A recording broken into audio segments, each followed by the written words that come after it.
Bonjour tout le monde, bienvenue au podcast de la Chaise Bleue, le podcast qui s'adresse aux leaders de la transformation numérique en entreprise. Nous sommes présentement, oui, tristement, la dernière journée au Hanover Messe, le plus gros trade show manufacturier au monde. Et le podcast vous est présenté par le programme CIPEM de Prom. J'ai le plaisir d'avoir avec moi la personne avec qui j'ai soupé hier soir, Moussa. Je te remercie beaucoup, mon ami, d'être venu nous rencontrer. Merci, tu relèves le défi. Ouais.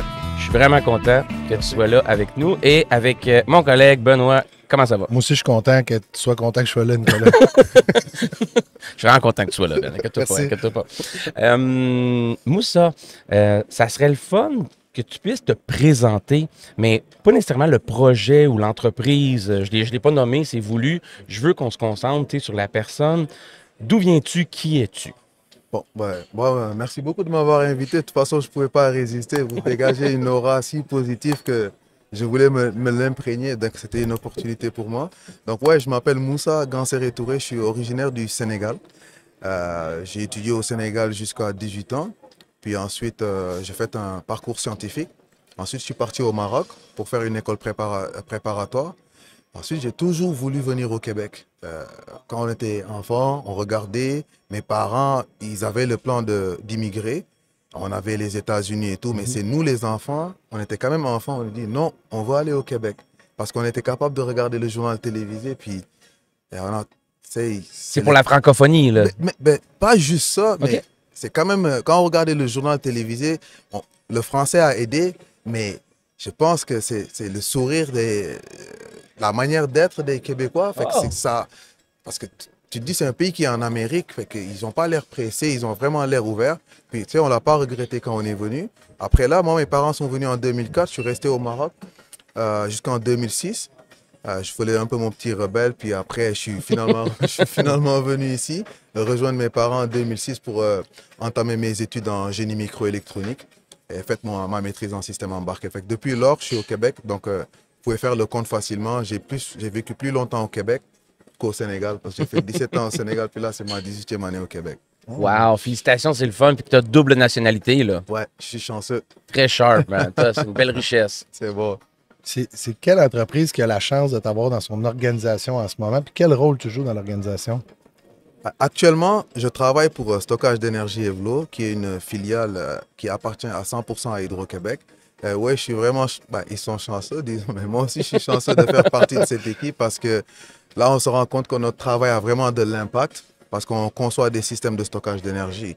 Donc, quand je suis rentré chez Evlo, briefly, là, c'est parce que j'ai un background système embarqué, mais pas dans les automates. Donc, j'ai eu la chance de passer l'entrevue avec un leader vraiment engagé qui s'appelle Adil Ajaja. Et il m'a vraiment marqué. Puis, dès que je suis rentré dans le monde des automates. Non, je ne veux pas faire de l'automate. J'aime bien les systèmes embarqués, etc. Il m'a dit, ouais, de fil en aiguille, son influence qu'il a eue sur moi, il était très hard worker, workaholic limite, mais très sympa, très vrai, très transparent. Donc, ça m'a permis de m'impliquer vraiment chez Evlo. C'est comme Evlo, disons qu'une des valeurs d'Evlo, c'est l'intrapreneuriat. OK. Et puis, c'est quelque chose que naturellement, dès que tu es là-bas, on dirait que c'est pour ton père. J'ai l'habitude de le dire. Donc, j'ai commencé comme ça en tant qu'EMS développeur. Chez Evlo, on développe carrément tout le système de stockage d'énergie en plus du logiciel qui te permet de l'opérer. Donc, moi, je suis plus dans la partie logiciel et contrôle. Adil m'a embauché. Après 3 ans, j'ai été promu chef d'équipe. Au début, comme tu le dis, c'était un spin-off de Hydro-Québec, mais c'est en train de prendre vraiment beaucoup d'expansion. Ça va devenir peut-être une entité à part entière éventuellement. Probablement. Okay. Ouais, je peux pas me... Non, c'est pas... non, je sais pas, mais tu sais, ça vole de ses propres ailes. Mais est-ce que Hydro-Québec souhaite, avec cette filiale-là, avoir un peu un esprit de start-up? Avoir des gens qui ont une flexibilité, qui peuvent prendre des initiatives, faire de l'intrapreneurship, puis que ça puisse être rapide dans l'exécution? Parce que ça va vite quand même, l'innovation. Là, très vite, très vite. Juste historiquement, si les gens ne savent pas, ils diraient que c'est eux qui ont mis en place cette technologie de batterie basée sur la chimie du lithium fer phosphate. Fait que je pense que ça a été aussi une opportunité pour Hydro-Québec de commencer à industrialiser leur innovation. C'est comme vous pouvez déjà le savoir, à l'IREG, il y a plein d'innovations, que ce soit point de vue chimie des batteries, qu'est-ce qu'on est capable de faire pour l'électrification de tout le réseau d'Hydro-Québec. Donc, je pense que c'est une pierre deux coups. Ça aide aussi Hydro-Québec à assurer une certaine résilience de son grid, mais dans les régions les plus éloignées. Nos premiers projets, vraiment, c'était dans les régions les plus éloignées vers le nord. Fait que, juste pour vous imaginer l'impact, ça change parce qu'on n'utilise plus des générateurs de diesel, mais on met des systèmes de stockage d'énergie. Puis nous aussi, on a eu l'opportunité de partir sur ces sites, rencontrer le monde qui est allé visiter là-bas? Ouais, on est parti. C'est les Inuits ou les Cris? Les Inuits, ben, c'est à Kujurapik, à Kwaktak. Ouais, à date, ce sont les deux, mais il y en a d'autres qui, comme vous pouvez le savoir, probablement, il y a d'autres projets qui s'en viennent. Vraiment pour le Nord, mais aussi il y a d'autres projets internationaux. Puis à haut niveau, c'est par exemple, c'est avec des soit panneaux solaires ou éoliennes ou peu importe, vous allez stocker l'énergie qui va être disponible lorsque la demande, on a des pointes dans ces régions éloignées-là. Définitivement. OK. Versus le pétrole avant, c'est ça? Ben exactement. Donc, avant, comme vous pouvez le savoir, c'était des générateurs à diesel qu'ils utilisaient. Fait que présentement, on veut les enlever, mais de manière progressive. Okay. En même temps, en les enlevant, on veut mettre quand même d'autres types de ressources, d'autres types de sources d'énergie renouvelable, des DER. Fait que le système de stockage d'énergie, de base, comme vous pouvez le savoir, l'éolien et le solaire, c'est vraiment des sources intermittentes. Comment tu peux le stabiliser? S'il n'y a plus de soleil, s'il n'y a plus de vent, qui peut t'aider à fournir? Donc vraiment, le système de stockage d'énergie est vraiment là pour stabiliser et faciliter l'intégration de ces énergies renouvelables afin de nous permettre vraiment de rentrer dans la nouvelle ère et de pouvoir utiliser juste des choses qui sont vraiment importantes, surtout quand tu as des enfants, tu commences à penser à leur futur. Donc moi, c'est vraiment quelque chose que je prends à cœur parce que c'est bien beau d'avoir des enfants, mais on veut leur assurer le meilleur futur. Donner un meilleur monde futur. Absolument. Wow. J'adore ça. Ouais. Est-ce que c'est la première fois que tu viens à Hanover-Messe? Oui, c'est la première fois. Comment tu trouves ça? Ouf, magnifique. D'abord, je remercie ma compagnie de m'avoir permis de venir découvrir ça. Et les technologies, toutes les opportunités, je vous ai rencontrés. Ben oui. C'est déjà un gain. Je suis venu avec aussi un de mes collègues. Fait on a été attiré par exemple par tout ce qui est manufacturing, tout ce qui est AI, parce que dans nos systèmes de stockage d'énergie aussi, on utilise les AI pour optimiser, pour faire de la maintenance prédictive. Aussi niveau contrôle, on est venu voir les automates et aussi la cybersécurité, qui est quand même un enjeu mondial. Puis les systèmes de stockage d'énergie, ça va quand même générer de l'énergie, ça va quand même produire de l'énergie. C'est quand même un nouveau champ, mais on est considéré comme une infrastructure critique. Donc, on se fait acheter par des utilités pour les aider à stabiliser leur réseau. Donc, c'est pas le fun de nous faire attaquer ou de devenir des Alors, absolument. La stabilité, elle est cruciale. Puis, il y a quelqu'un qui m'a dit, maintenant en podcast, ton produit ou ce que tu offres va être aussi beau et grand, peu importe la noblesse, que son niveau de cybersécurité. Définitivement. Fait que, tu sais, t'as beau avoir quelque chose de vraiment capoté, rocket science, mais si la cybersécurité est là, ça va revenir à ce niveau-là. Fait que c'est un gauge maintenant, c'est un incontournable de nos jours. Là. Définitivement. Mais aussi, il faut le penser qu'on vit dans un monde de cyberguerre, mais surtout, c'est pas des jouets, là. On parle de 1500 volts, 360 ampères, qui peut exploser. Puis Evlo... Puis les batteries lithium-ion aussi, là, ça peut être une bombe, un feu qui ne s'éteint pas presque. C'est ce qu'on appelle le thermal runaway. Et puis c'est là exactement qu'on se différencie chez Evlo. OK. Parce que... Est-ce que tu peux me répéter le terme avant de l'expliquer? Excuse. Le thermal runaway. Le thermal runaway. OK. Dès que ça part... Si on tag le thermal runaway, penses-tu que ça spin dans les médias sociaux? Il n'y a personne qui connaît ça encore, c'est sûr. Non, si vous le taguez, vous allez le voir parce que c'est commun aux batteries LFP. Okay. Probablement, vous allez voir Evlo aussi parce qu'on se différencie. C'est quoi l'élément différenciateur de Evlo, justement? Non, t'as pas. Excuse. Une question à la fois. OK, là. ouais, excuse. Ouf. Cerveau, il spin. Vas-y, explique-nous le terme. Le terme, qu'est-ce que ça fait, ça? Thermal runaway, dans le fond, on utilise des cellules de batterie à base LFP. Ils sont toutes collées. Quand un commence à s'emballer, réaction en chaîne. Réaction en chaîne. Et ça ne s'arrête pas. Ça peut durer des jours, ça explose, puis ça dégage du gaz toxique, du dihydrogène, etc. Donc, la solution d'Evlo, comment que nous, ce n'est pas le prix. Le prix est important, on s'entend. Mais là où on se différencie, puisque nos produits sont dédiés aux différentes utilités, c'est vraiment la sécurité et la sûreté des installations. Donc, nous, comment on se différencie? Dès qu'il y a un début de thermal runaway, On a vraiment des ingénieurs mécaniques, là. Je ne les nommerai pas, mais toute l'équipe de mécanique avec mon collègue, on a travaillé dur, puis je pense que l'industrie nous respecte pour ça. Dès qu'on détecte, on utilise des détecteurs de gaz, un thermal runaway, il faut être capable de le caractériser. Avant que ça vienne, c'est quoi les premiers signes précurseurs? C'est là que nous, on intervient. Dès qu'on détecte de quoi sur nos conteneurs, on est capable de faire circuler de l'air. On a des trappes en haut, en bas, ça a été vraiment testé. Puis on peut provoquer du thermal runaway, puis probablement tu vas juste voir 8 cellules. Puis ça s'arrête là. Dans un container, tu peux avoir des milliers de cellules. C'est quoi la dimension du container quand tu parles? Est-ce que c'est Container maritime. un conteneur maritime, Ouais. le 20 pieds? Là. OK, c'est beau. Ça donne un bon size. Exactement. C'est énorme. Là. Ouais, c'est quand même, c'est très énorme. Tu sais, je te remercie, là, puis tu pourras poser ta prochaine question après. Là, tu sais, la Manufacture.Québec, on a 5400 manufacturiers qui souvent écoutent là, ça. C'est comme si tu venais d'éduquer les gens à l'énergie renouvelable sur un terme que... Moi, j'ai mon cours d'ingénieur, j'ai jamais entendu ce terme-là. Mais ça fait tellement longtemps que tu l'as fait que ça n'existait pas, Ben. Puis moi, c'était génie un peu plus facile. Là, tu sais, génie non. industriel. Industriel, ouais. Ouais, moi, je suis un ingénieur social qu'on appelle. Ça en prend. Ça l'apprend, puis je pense que ça l'apprend de plus en plus. De plus en plus, effectivement. J'adore ça. Le développement durable social, moi. Exactement. Mais en fait, Moussa, tu as répondu à ma question, c'est de savoir c'est quoi l'élément différenciateur, le edge que Evlo peut avoir par rapport aux autres concurrents. Je pense qu'il y a beaucoup de compagnies au travers le monde, assurément, qui sont dans le stockage d'énergie. C'est une opportunité mondiale un peu partout. Mais tu m'as répondu, je pense que c'est vraiment sur le thermal runaway que vos systèmes réactifs ont pu vraiment pour que ça soit beaucoup. Il n'y a pas de prix à la sécurité, en fait. Non, définitivement. Ça là, c'est un incontournable. Fait que je comprends c'est quoi l'élément différenciateur. Puis en lien avec ça, tu viens ici faire une veille. J'imagine t'inspirer, voir, essayer d'amener votre projet, l'entreprise ailleurs.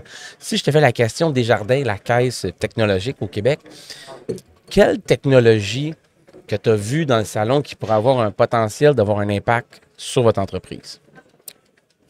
Définitivement, c'est la digitalisation et aussi de pouvoir faire, d'utiliser des jumeaux numériques. Et je ne dirais pas que c'est une nouvelle technologie, Non. mais les outils deviennent de plus en plus faciles. Mhm. Et puis, la manière même de transférer la connaissance aux prochains utilisateurs. Tantôt, j'étais dans un podcast, puis j'ai vu une compagnie, je ne veux pas dire de bêtises, à Sherbrooke, mais ils sont là pour faciliter la digitalisation de ton usine de production ou de ton container ou bien peut-être d'un système de stockage d'énergie. Et tu sais, avec ça, déjà, Evlo, la sécurité, c'est quand même un point différenciateur.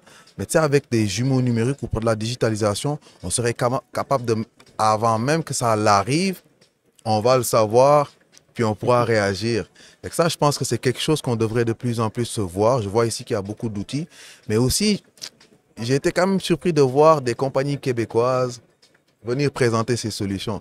Donc moi, ce qui m'allume vraiment, c'est votre initiative d'essayer de mettre des compagnies ensemble sur une même plateforme pour profiter de l'expertise de chaque. Parce que je pense que ça peut devenir moins cher, mais ça peut bénéficier au Québec tout entier de se partager, par exemple, une usine de manufacture ou des technologies ou bien utiliser la technologie d'un collaborateur pour l'intégrer dans nos manières de faire. Donc ça, c'est un. Sinon, c'est l'industrialisation. J'ai vu plein de robots, plein de bras robotisés ici. C'est énorme, il y en a partout. Il y en a partout, mais j'ai vu carrément appliquer au stockage d'énergie, à la fabrication des modules de batterie. Ça, je pense que ce serait quelque chose que je ne veux pas m'aventurer beaucoup. On a quand même des partenariats, mais j'espère qu'un de ces quatre, Evlo sera capable de faire sa propre manufacture. Je ne sais pas où.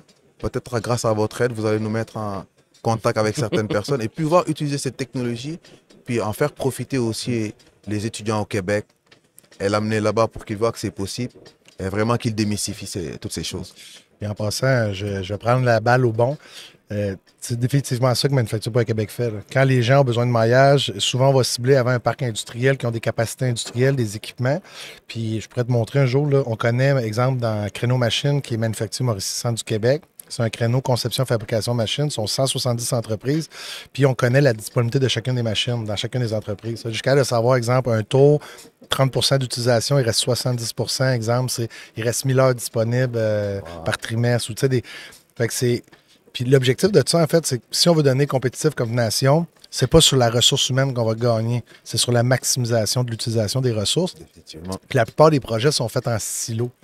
Puis ce que j'aime de la politique gouvernementale canadienne, qu'on a entendu hier en parlant avec des gens du Canada. Avec Sue de Avec Sue, je me souviens pas du nom. Digital, oui. Elle nous a annoncé que dans le fond, la vision, je peux pas dire que les programmes sont sortis puis que toute l'administration, puis tout est clair pour la reddition de compte, là, mais ils vont se concentrer sur des politiques qui sont collaboratives. Tu sais, qu'est-ce qui va avoir du résultat, et non juste des idées un peu farfelues. Là. Des trips technologiques d'une entreprise qui part en mode slingshot, mais vraiment ROI, un cluster de plusieurs entreprises qui collaborent avec chacun leur morceau du puzzle pour arriver rapidement à une solution. On l'a fait dernièrement avec le système de la défense de la sécurité civile, sans nommer de nom et le type d'événement et quand. On a réuni plein de manufacturiers avec des corps policiers, pompiers, ambulanciers, plein de gens, même l'armée canadienne. Puis le but, c'était de démontrer si jamais on a à bâtir des infrastructures où il arrive quelque chose, je sais pas, des problèmes d'approvisionnement, comment qu'on peut avoir des plans B, des plans C au Québec pour garder notre capacité notre faculté de produire, on pourrait dire. C'est intéressant. Puis je vais te conter une histoire hier. Puis là, je fais un lien avec ce que tu as dit, le social manufacturing et tout. Là. On a eu un Ukrainien hier qui est venu sur le podcast. Puis monsieur, Ivan. Ivan, ouais. Ivan, il arrive. Et Maria. Il y avait une usine à Kharkiv. OK? Wow. Quand le début de la guerre est arrivé, son usine, elle a explosé, genre après 2 semaines du début de la guerre. Ils l'ont su d'avance, ils ont eu le temps de se retirer. Il y a une centaine d'employés. Il est en podcast, tu pourrais écouter ça. Là. Et nous, on l'écoutait. Hein? OK, qu'est-ce qui se passe? On est-tu rendu genre des télé-réalités, genre de la guerre géopolitique? Moi, j'avais genre... plus de questions. Ah, là, ouais. J'étais comme continuerait pas. Écoute ça, comme David avec les moutons, là, il a regardé tout le monde, là, tous ses employés, les petites familles, il a dit suivez-moi. Ils ont fait 800 km dans l'Est. En l'ouest, excuse-moi. Puis ils ont rebâti une usine 2 fois plus grosse, 2 fois plus automatique, des panneaux solaires résilientes. Il a tout reflippé son usine pour qu'elle soit à un autre niveau. Elle roule, là. Ça a pris 3 semaines, 1 mois qu'il nous disait. Tout le monde, là, ses clients, ses fournisseurs, son compétiteur embarqué avec lui. L'Union européenne l'a supporté pour le financer. Puis... Je sais pas comment il l'a dit, parce qu'il parle anglais, puis c'est quand même sa 2e ou 3e langue. Puis il a dit moi, si tu pètes mon usine, je vais en construire une 2 fois plus grosse. Hey, man, ça, c'est fou, une grosse là. philosophie, là, puis il est vraiment résilient. Ah oui, tu sais, tantôt tu disais, j'aimerais ça un jour qu'on fabrique au Québec. Et tu sais, la réalité, il y a 13 000 manufacturiers qui représentent, c'est drôle, c'est 13-13, je pense que c'est 13 du PIB. Là. Mais tu sais, la réalité, c'est qu'on peut tout fabriquer au Québec. On peut tout fabriquer. C'est juste que des fois, il y a des politiques qui ralentissent comment on va dire, la mutualisation des ressources.